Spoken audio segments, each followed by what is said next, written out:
Wild ending, sobrang intense nang naging laban, magkakarambol pa sa Davao. Napasugod tuloy si Senator Bongo sa nangyari, pati mga coach nagkainitan. So matapos pataubin kahapon ng UAAP champion na Lasalang Converge, heto't makakatapat naman nila Kevin Kiambao itong kupunan ng Phoenix Fuel Masters. Bukod kay Javius Maquinis, abay pinaglaro na rin ng Phoenix Fuel Masters itong si Jason Perkins. Yun nga lang at grabe ang simula ng Lasal, napakainit matapos kumana ng 10-0 run. Tila nagulat tuloy ang Phoenix sa bilis ng mga young guns ng Archers at under 8-minute mark na nang mabasag nila yan mula sa wing 3-pointer ni Ken Taffen. Binawi nga lang agad yan ng end 1 naman ni Michael Phillips. Well, kumana rin ng another wing 3-pointer si JJ Alejandro, kaso heto't may pansagot pa rin ng Lasal, Mason Amos, na libre sa painted area. Pero down the stretch off the bench dahil kay Ken Salado na kumana ng 8 straight points, nakabawi ng run ng Phoenix Fuel Masters. Katulong niya dyan si Javius Maquinis, kaya't natapos ang opening frame na ibaba nila ang lamang ng Lasal sa 30-28. Sa quarter, another strong start para sa Lasal matapos ang kanilang 8-2 run. After nyan, dito na napatake over si Jason Perkins na kumana ng 8 straight points with 2 3-point shot. Well, dahil dyan, finally nakalamang ng Fuel Masters, kaso napatake over naman sa kabila si Kevin Kiambao. Mainit si KQ na nagtala ng 10 straight points with also 2 3-point shot. Bukod kay Kiambao at Perkins, palitan din ng punto sa ilalim si Michael Phillips at itong import ng Phoenix na si Javius Maquinis. All hustle sa ilalim ang import ng Fuel Masters. Gusto namang mang-posterize ni Phillips sa play na to. Natapos ang first half, tabla lang ang talaan sa all 56.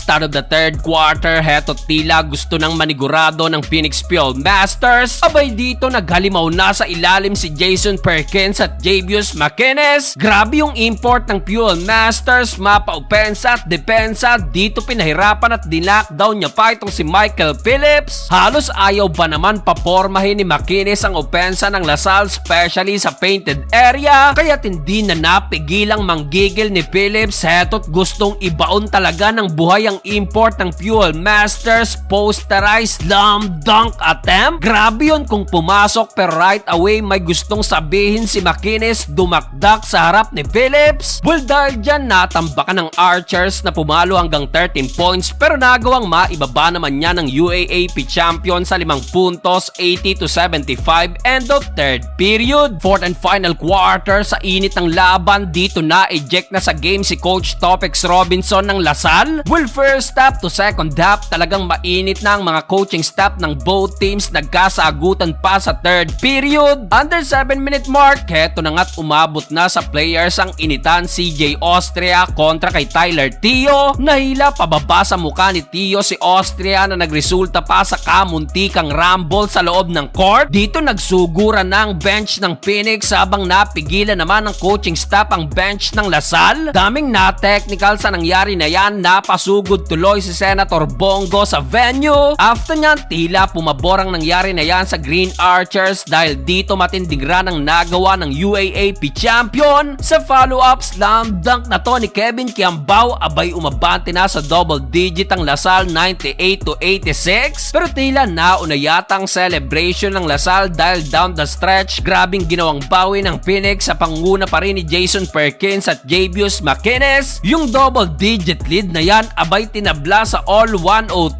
May patrash talk pa si Jason Perkins kay Kevin Kiambao. Kaso sa nalalabing 7 segundo, natawagan ng blocking foul sa Perkins sa play na to na na-convert ni CJ Austria sa kanyang 2 free throw shot. Well, may pagkakataong pang manalo ang Phoenix na libre si RJ Azul. Kumalog nga lang ang possible game-winning basket na yan at sa huli, heto't nakakadalawang panalo ng Lasal sa mga PBA teams.